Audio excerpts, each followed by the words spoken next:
Méditons avec la communauté des disciples du Christ vivant en ce mercredi 6 novembre 2024, 31e semaine du temps ordinaire, année liturgique B. Évangile de Jésus-Christ selon Saint Luc au chapitre 14, versets 25 à 33. En ce temps-là, de grandes foules faisaient route avec Jésus. Il se retourna et leur dit: si quelqu'un vient à moi sans me préférer à son père, sa mère, sa femme, ses enfants, ses frères et sœurs, et même à sa propre vie, il ne peut pas être mon disciple. Celui qui ne porte pas sa croix pour marcher à ma suite ne peut pas être mon disciple.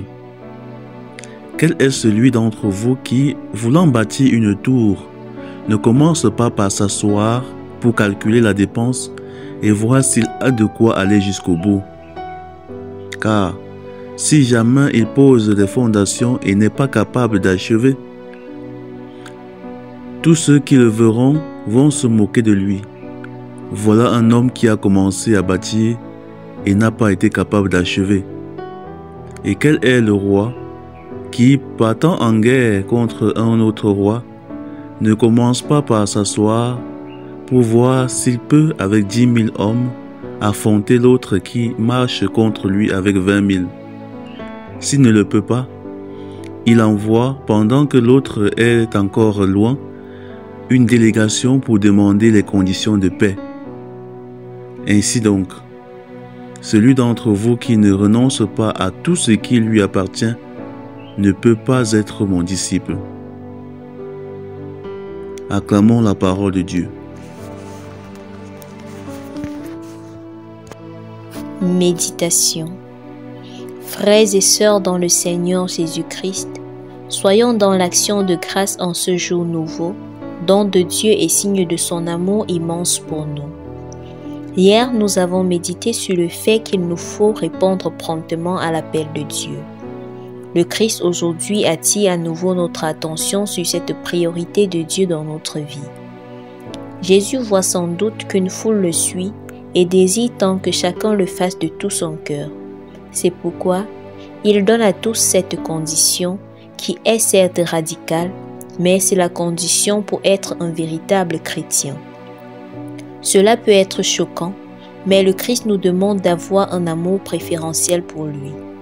C'est difficile pour nous de nous détacher de tout et même de nous-mêmes, d'accepter que ce soit lui qui guide tout dans notre vie. C'est dans la croix du détachement profond de toute personne et de toute chose que Jésus nous invite à porter aujourd'hui, car il nous faut passer par cette étape afin d'être capable de répondre promptement à l'appel de Dieu, sans risque de revenir sur notre décision. De plus, il ne nous demande pas seulement de faire de notre relation avec Dieu la plus importante, mais qu'elle soit la base où prend racine de tous les autres aspects de notre vie. Jésus nous demande de renoncer à nos préférences, à nos attachements, nos rêves et désirs, pour laisser que ce soit Dieu qui dirige notre vie, qui nous dit où aller, que faire, qui épouser, comment éduquer nos enfants, quels projets mettre sur pied, comment nous comporter avec nos parents et les autres personnes autour de nous. Le Christ nous dit que lorsque nous sommes chrétiens, mais préférons notre famille, notre travail ou autre chose à Dieu, nous sommes semblables à un bâtisseur qui n'a pas fait une bonne planification et n'a pas suffisamment de matériaux pour achever sa construction, ou à un chef d'armée qui va en guerre avec un nombre de soldats insuffisant. Mais attention, Jésus ne dit pas que ces personnes et aspects ne sont pas importants, mais que ce n'est pas suffisant et ce n'est pas la base. Ils ont leur rôle et constituent des briques de la construction de notre vie en Dieu ou des soldats dans notre lutte contre le mal. Mais ils ne suffisent pas et ce n'est pas sur eux que doivent s'enraciner nos décisions ou actions. La base, c'est Dieu.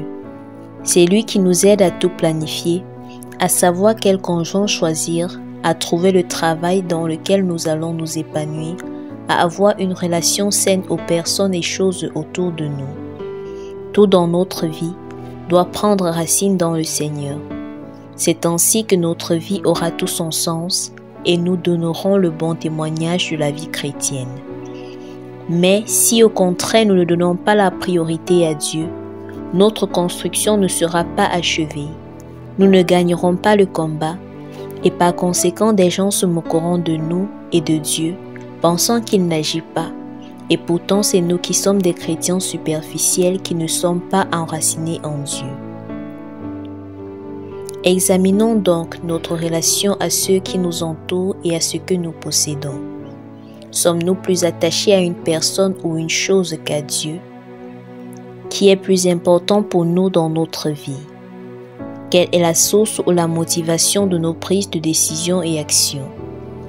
Est-ce que Dieu est le centre de notre vie ou alors juste un aspect? Prions. Prions. Père 3 fois saint, accorde-nous la grâce d'un détachement profond de tout pour faire de toi le centre de notre vie et laisser place à ta volonté. Intercession. Seigneur Jésus, nous t'implorons pour tous ceux qui évoquent leurs engagements familiaux ou professionnels comme justification pour ne pas te donner la priorité dans leur vie. Que l'Esprit Saint les éclaire et les aide à comprendre que c'est avec toi qu'ils pourront tout accomplir avec succès et qu'ils soient profondément enracinés en toi. Vierge Marie, intercède pour nous. Exercice spirituel. Révisitons chaque aspect de notre vie et rassurons-nous que chaque action ou décision est fondée sur Dieu et non sur nous ou autres personnes ou choses. Loué soit Jésus-Christ.